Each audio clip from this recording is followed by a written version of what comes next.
Hello everyone, kembali lagi bersama saya Mimin Channel Q. Bagaimana kabarnya?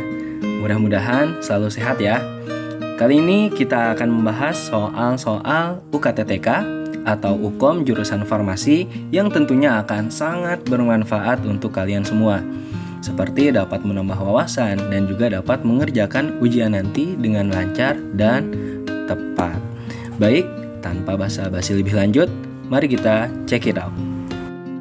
Soal pertama, Bapak Komeng berusia 40 tahun dengan berat badan 60 kg, memiliki riwayat ginjal kronik dan hipertensi dengan tekanan darah 160/200 mmHg.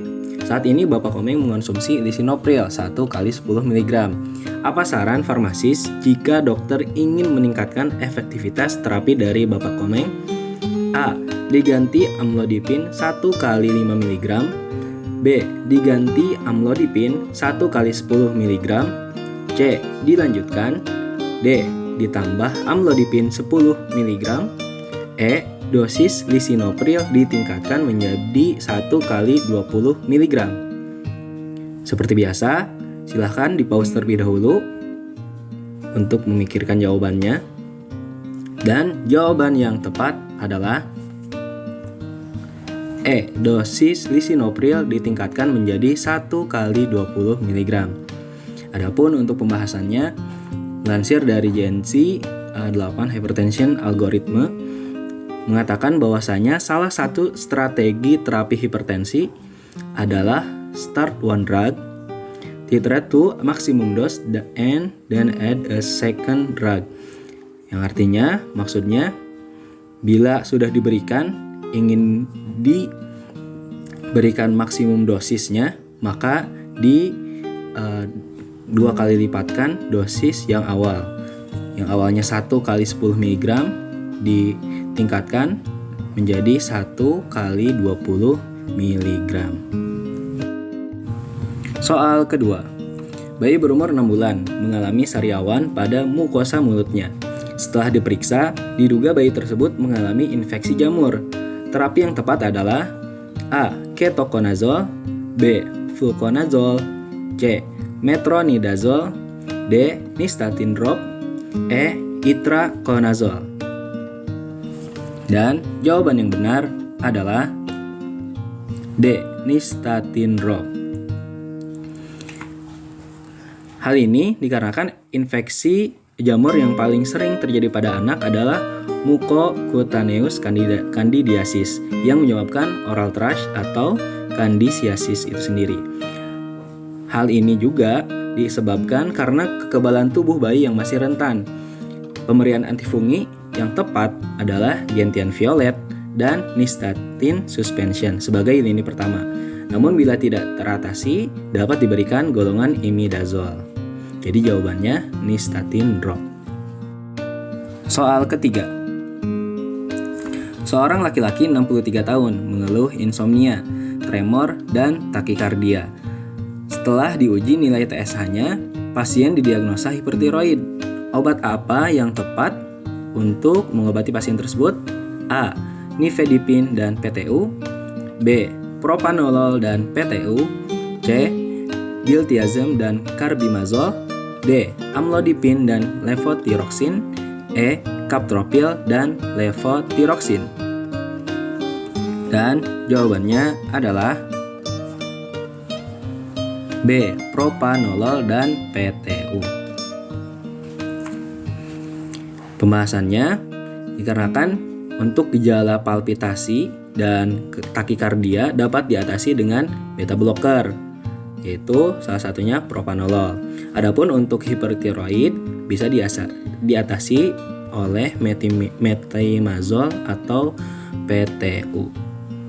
Soal keempat.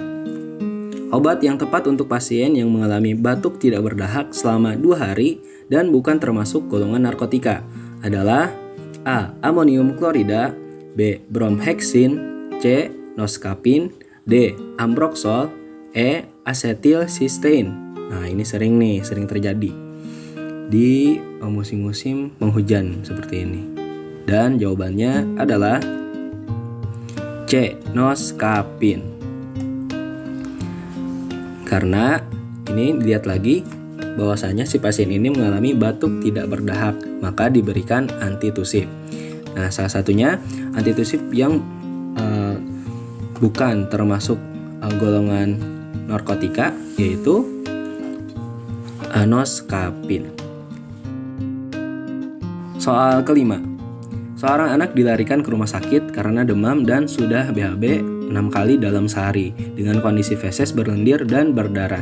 Setelah dilakukan pemeriksaan, anak didiagnosis mengalami infeksi amoeba. Antibiotik yang menjadi pilihan adalah A. Amoxicillin, B. Chloramphenicol, C. Cotrimoxazole, D. Metronidazole, E. Ciprofloxacin. Dan jawaban yang tepat adalah D. Metronidazole. Hal ini dikarenakan untuk diare akibat amuba atau entamuba histolytica diberikan metronidazole sebagai first line terapi penyakit tersebut. Soal ke-6. Sebagai wanita mengalami obesitas dan mengonsumsi Orlistat. Kemudian wanita ini positif hamil padahal rutin mengonsumsi obat kontrasepsi oral etinyl estradiol levonorgestrel. Apa penyebab kegagalan kontrasepsi tersebut? A. Orlistat menghambat interaksi kontrasepsi dengan target. B. Orlistat mempercepat metabolisme kontrasepsi. C. Orlistat memperlambat absorpsi kontrasepsi. D. Orlistat mempercepat ekresi kontrasepsi. E. Orlistat memperluas distribusi kontrasepsi. Dan jawaban yang benar adalah D. Orlistat mempercepat ekresi kontrasepsi. Karena memang untuk Orlistat ini merangsang terjadinya diare secara signifikan sehingga mempercepat ekresi obat lain. Sumbernya di Stokely Drug Interaction. Soal ke-7. Pria parubaya dilarikan ke rumah sakit karena mengalami kejang beberapa kali lebih dari 5 menit. Hal tersebut diakibatkan penyakit epilepsinya. Apa rekomendasi terapi dari Anda sebagai farmasis?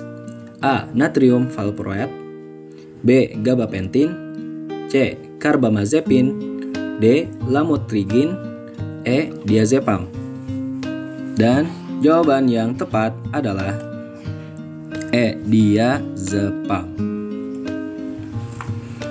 Untuk pembahasannya, kejang berulang selama lebih dari 5 menit atau pasien sama sekali tidak sadar di antara kejangnya diartikan sebagai status epileptikus.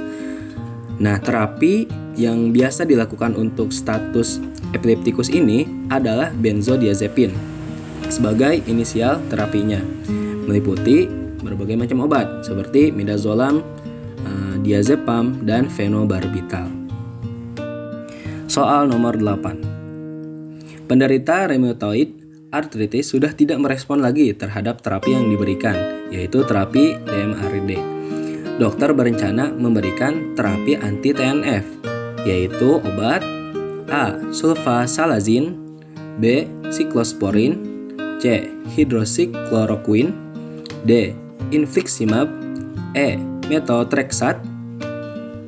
Dan jawabannya adalah D. Infliximab. Mari kita bahas semuanya ya, obat-obatnya. Nah, untuk sulfasalazin ini yaitu mekanismenya menghambat sintesis leukotriene. Untuk siklosporin ini menekan imunitas sel dan humoral sel T. Adapun untuk hidroksikloroquine itu menghambat kemotaksis neutrofil dan eosinofil. Sedangkan untuk infliximab yaitu menghambat aktivitas inflamasi dari TNF-alpha. Dan untuk methotrexate yaitu menghambat sitokin proinflamasi. Jadi jawabannya betul infliximab. Soal nomor 9. Seorang pasien mengeluh muncul bercak putih pada wajah, leher, dan punggung tangan, tetapi tidak mengalami gatal pada bercak tersebut. Kemudian, beberapa hari setelahnya, rambut pasien mengalami perubahan warna. Gejala ini merupakan gejala dari penyakit A. Panu, B. Vitiligo, C. Lepra, D. Kulit terbakar, E. Kusta. Dan jawaban yang betul adalah B. Vitiligo. Untuk pembahasannya, vitiligo ini berbeda ya dengan vertilago. Harus di highlight ya. Berbeda dengan vertilago, ini vitiligo. Nah, adapun untuk vitiligo ini merupakan kondisi munculnya bercak putih seperti kapur yang tidak gatal, berbentuk bulat lonjong dengan tepi berbatas tegas dan kulit pada tempat tersebut normal dan tidak mempunyai sekuama. Soal nomor 10. Seorang ibu mengeluh rasa sakit pada telinganya setelah membersihkan telinga 2 hari yang lalu dan meminta farmasis memberikan obat tetes telinga yang dapat meringankan nyeri tersebut. Obat apa yang dapat direkomendasikan farmasis?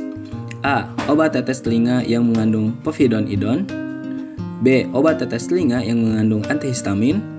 C. Obat tetes telinga yang mengandung chloramphenicol. D. Obat tetes telinga yang mengandung analgesik. E.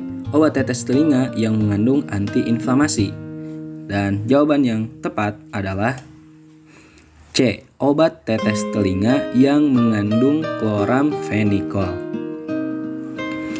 Untuk pembahasannya, karena obat tetes telinga yang mengandung antibiotik dapat digunakan untuk mencegah dan mengobati daerah yang kemungkinan dapat terjadi infeksi karena rusaknya saluran telinga akibat proses membersihkan telinga yang salah atau terlalu keras. Dan salah satunya yaitu obat yang mengandung chloramphenicol. Oke guys, segitu dulu aja untuk bahasan soal video kita kali ini. Dan izinkan saya untuk mengucapkan selamat bagi kalian semua karena telah mengerjakan tugas kalian, yaitu mengupgrade wawasan kalian untuk hari ini. Dan sampai jumpa di next part pembahasan soal berikutnya. Bye-bye.